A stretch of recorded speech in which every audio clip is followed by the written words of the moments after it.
I'm DeWitt Jones. For 20 years, I worked for National Geographic, photographing stories all over the globe, creating extraordinary visions. I learned a great deal from these visions about society, about geography, about people. But the vision that most changed my life was not photographic. It was an attitude, a perspective that exists at the core of the geographic. A vision so simple, yet so profound. A vision I'd like to share with you. Celebrate what's right with the world.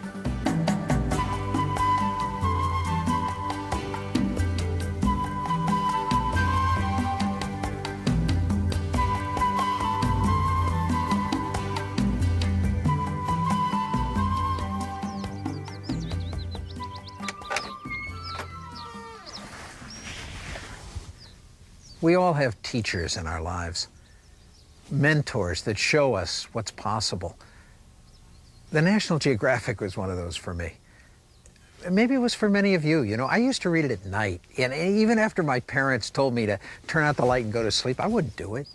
I'd get a flashlight, I'd hide under the covers, I'd stay up and stare at those photos in that little yellow book. Pictures that showed me the possibilities the world had to offer. I never thought I'd work for them. I never thought I'd shoot for them. They began to influence my life long before I even knew I was a photographer. Why? Because they had a wonderful vision. What they charged me with every time they sent me out was to celebrate what was right with the world rather than wallow in what was wrong with it. That's why we keep them. We all do. I mean, it's a national sacrilege to throw away a geographic because they celebrate what's right with the world. And nobody wants to throw that away.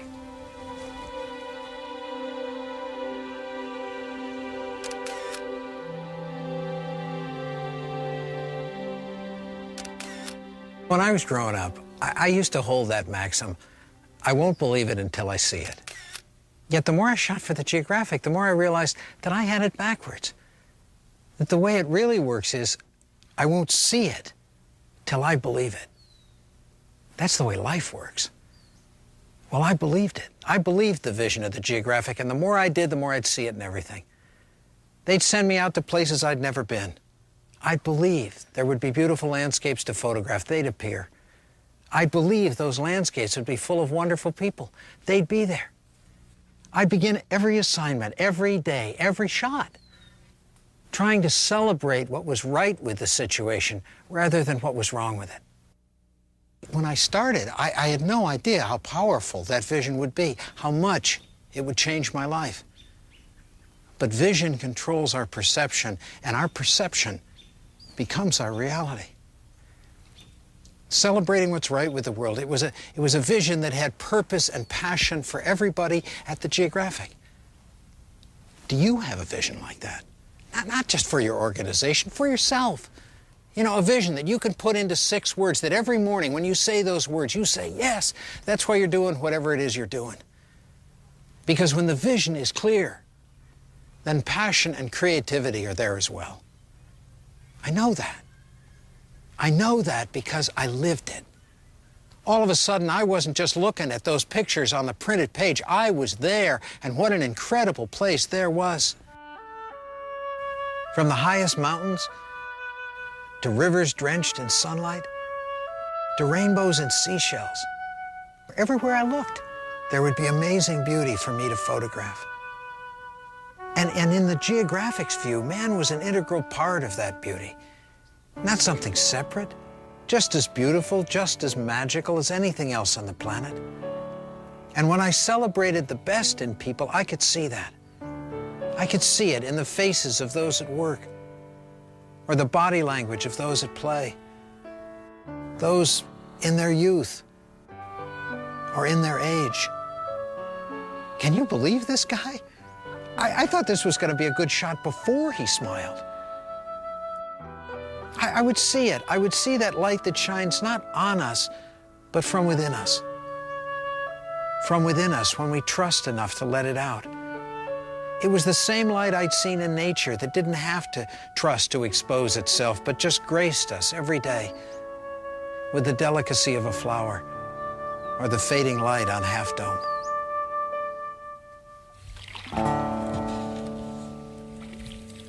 Yet the more I celebrated the beauty of the world, the more I found a conflict growing within me between the geographics paradigm and the worldview that I'd been taught since I was a child, my intellectual paradigm. You all know it. The law of the jungle, eat or be eaten, my win is your loss, second place is the first loser. We live in that paradigm all the time. A world based on fear and scarcity and competition. It's true if you choose to believe it, but it wasn't what nature was showing me. Nature was showing me incredible beauty standing just beyond the rat race, saying, hello, hello. All was there, if I was open enough to see it. I mean, come on, nature never stood in front of a forest and said, there is one great photograph hidden here. One photographer will find it and the rest of you will be hopeless losers. Nature said, how many rolls you got to win? Bring it on. Bring it on, I'll fill them up. I'll fill them up with layers of beauty and possibility beyond anything you've ever imagined, right down to my tiniest seed.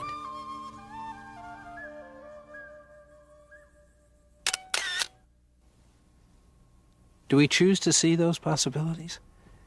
Do we truly believe that they're there? Perception controls our reality, and if we don't believe it, we won't see it. I remember one time they sent me up to the Selkirk Mountains of British Columbia, and I came upon this great field of dandelions. But, you know, I just wasn't into it, and I started to say, the light isn't right. I'll come back tomorrow.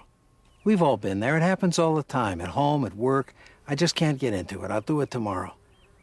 And then tomorrow turns into next week, and by the time I got back there, no more dandelions.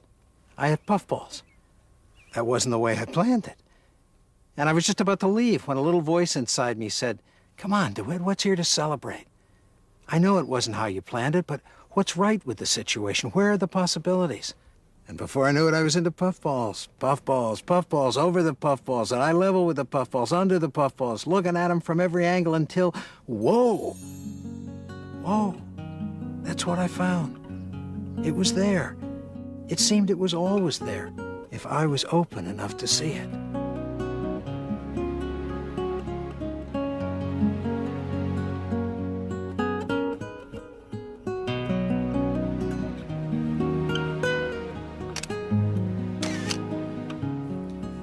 The more I shot for the geographic, the more I realized what a powerful force our vision can be. As I celebrated what was right with the world, I began to build a vision of possibility. Not scarcity, possibility. Always another right answer. A vision that showed me that no matter how bleak and desolate, no matter how dry and devoid of possibilities a situation might seem, that if I was open to it, I could always find a perspective, in this case just by dropping down in that crack in the slick rock and looking back, a perspective that would transform the ordinary into the extraordinary.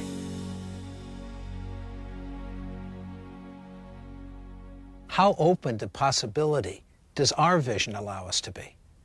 Open. I mean, really open, even when we think we know what the answer will be. I was shooting recently in Marine World, and I'd gotten the shots of the whales and the dolphins, and I'm heading back to the car, and I saw this kid standing in front of the dancing fountains. Dancing fountains, you know, where the water comes out of one, goes up and goes into the other and up and into the next one. And this kid had his hand on the source. And he was ready, and so was I. And he was waiting, and so was I. And I knew what that answer would be, and I nailed it. But I'm not putting on the brakes. I'm not taking my eye off the viewfinder. I'm staying open. Because if I didn't, if I thought this was it, I never would have seen this one. Celebrating what's right with the world. It not only keeps us open to possibilities, it gives us energy. When I'm setting up a shot, I always begin by saying, what's exciting me? What's here to celebrate? What's the very best this shot has to offer? And then I try and enhance that and get rid of everything else. Instead of starting out, as we so often do, by griping about what's wrong with the situation, what's right with it? Because by celebrating the best, that allows us to fall in love with it. That connects us with our passion. That emancipates the energy. By celebrating what's right, we find the energy to fix what's wrong. As Michelangelo once wrote, "I saw an angel in the stone and carved to set it free."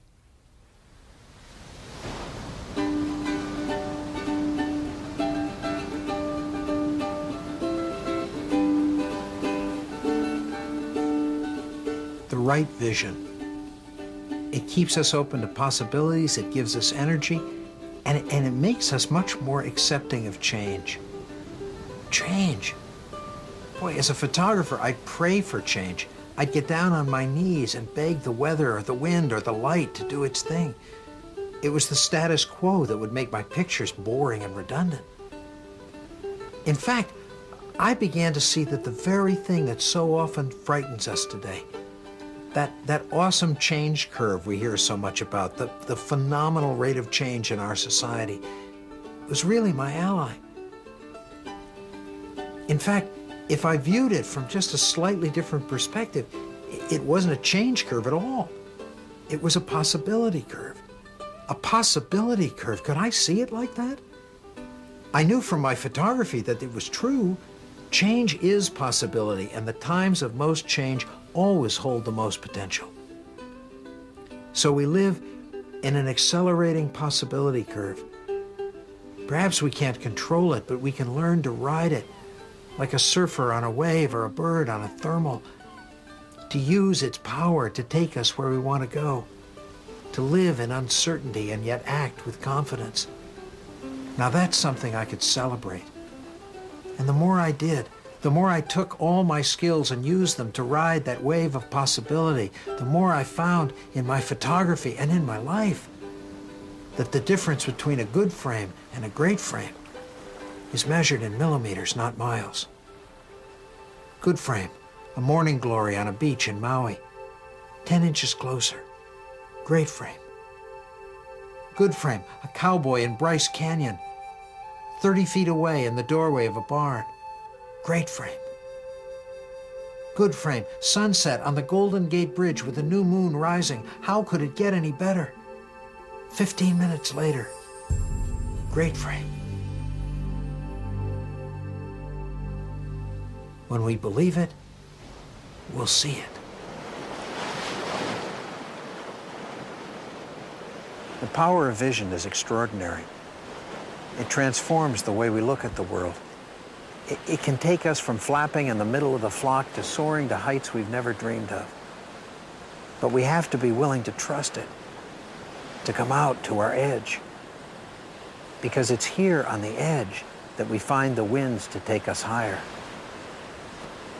And it's not just the external edges that we have to test. It's the internal ones as well. If we're going to really learn to soar, we have to know ourselves as well as we know our craft. I realized that if I was going to take it higher in my own life, I had to spend time not just with what I do, but with who I am. Boy, that's a lot harder, at least it was for me. Discovering who I was and being comfortable with it, a lot harder than taking a photograph. And yet I knew that was the move from good frame to great frame. That was the edge I'd have to press. That edge in each of our lives between success and significance. That subtle edge between being the best in the world and being the best for the world. Not an easy shift. But every time that I'd lose faith that I might ever be able to make it, I'd meet someone who had, and they'd serve as a beacon to show me it was possible. I met such a person on Scotland's Outer Hebrides. Her name was Marion Campbell, and she was the finest weaver in all of Scotland. She was a national treasure. She'd been cited by the Queen, and she lived in the tiny town of Plochropool. And I had to photograph her, and I went to her house, I knocked on the door, she came out, lovely woman. And she said, "Can I help you?" And I said, "Yeah, I'm from National Geographic, and I want to photograph you." And she said, "Wait, my brother is very sick upstairs. He may be dying, and I'm taking care of him." I felt like a complete idiot, you know. I mean, why? I began to apologize. I backed off, and she stopped me, and she said, wait, give me an hour and I'll be ready. And she closed the door. And I wandered around the village thinking of the extraordinary presence of this woman. Why, when her brother was dying, would she give me time? And then I heard the hand shuttle being thrown across her loom, and I found her in her weaving shed, lit only by the light of the window. And she showed me the yarn that she'd spun by hand. And she told me how she'd gone into the fields and scraped the lichens off the rock to make her dyes. And I was still nervous and embarrassed. I took a few quick photographs, and I said, thank you, fine, I got it. And I started to leave, and again she stopped me. And she took me into her house, and she'd put out biscuits, and she'd made tea. And she wouldn't eat till I had eaten. And she invited me into her living room, and she stoked the peat fire, and we sat together. And she talked quietly and simply, and I kept thinking I was in the presence of a great sage, and I was waiting for some great gift of wisdom. And finally I said, what do you think about when you weave? And she said, I wonder if I'll run out of thread. It wasn't exactly what I thought I'd hear, you know. And she must have seen my discomfort, because she smiled at me and she cocked her head and she said, when I weave, I weave. And in my own mind I heard, when I weave, I weave. When I photograph, I photograph. When I serve, I serve. When I celebrate, I celebrate. There's no use walking anywhere to preach unless you're walking as you're preaching. And that evening, through her actions and her words, Marion Campbell showed me what it might be like to soar. She was who she was, with discipline, with grace, with total lack of ego. She was a thermal rider. Not just the best in the world, but the best for the world. Could I do that? Could I trust my own values and vision enough to step out beyond my own edge? To find a new balance in my life, not one of limitation, but one of possibility. Not an either-or balance, but a both-and balance between what I do and who I am. A balance that would allow me to keep all of my intensity and focus, and at the same time not lose sight of those things that were really important in my life. A balance that would allow me to take it all in till I was full to overflowing, and then with gratitude and with grace, to give it all back. To be like the sunset that nature graces us with every evening. To put it all out there, to publish it in my life, the very best I had to offer without any regard to whether it was received or not. I know that whenever I can do this, wonderful things happen. I photographed the Highland Games in Scotland for an advertising campaign for Dewar Scotch. And we were photographing these huge guys throwing these weights around it. It was great fun, but you know, I couldn't get my eye off the guy with the coat. He was the judge. And we shot some wonderful ads, but my intuition is just screaming at me to go meet this guy. So when it was over, I went up to him and I said, have you ever done this before? You're bigger than all the rest of these guys. And he said, aye, laddie, aye. I was the champion of Scotland for many years. And I said, well, what do you do now? And he said, well, I'm a farmer. I was a farmer then, I'm still a farmer now. I said, well, can I come and visit you? He said, well, I guess you could. And so I dragged my whole crew down there the next day, and big boy. And we found this weight, you know, that he hadn't thrown in years, and we took him out in his front field, and talk about being your own banquet. He was just lost in the very best that he had to offer. And so was I. I mean, I didn't care if I was getting paid or shooting for doers. I was just falling in love through the lens, celebrating what's right with the world. And the art director took those pictures and turned them into this ad that said, for 25 years, Henry Gray won the cheers of the crowd in Scotland's Highland Games. And even now, he likes to get out and throw his weight around in the privacy of his own backyard. This ad won all kinds of awards, but you know, I didn't care. I got to meet Henry. And a couple years later, we were back in Scotland and near where Henry lived, and so we stopped and we went over to his house, and he showed us how he'd framed up the ad that we'd sent him. And he and his wife came out in the front yard and posed for pictures. And then he said, "Come here, laddie, I want to show you something." And he turned that ad around, and it was covered with signatures. And I said, "Henry, what's this?"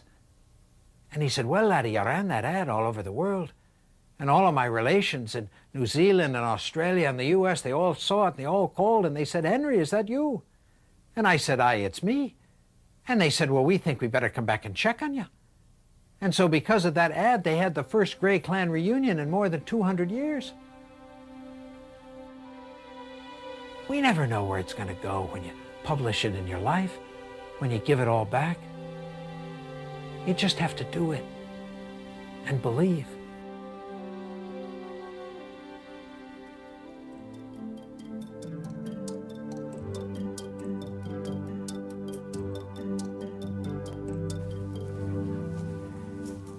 You know, incredible things happen when we're open to possibilities, because the world is an astounding place. I first saw that on the pages of the Geographic when I was a kid. We can see it now, every day, if we're open enough to it. If we hold a vision that fills us with energy, that takes us to our own edge and gives us the courage to soar, that allows us to celebrate what's right with the world.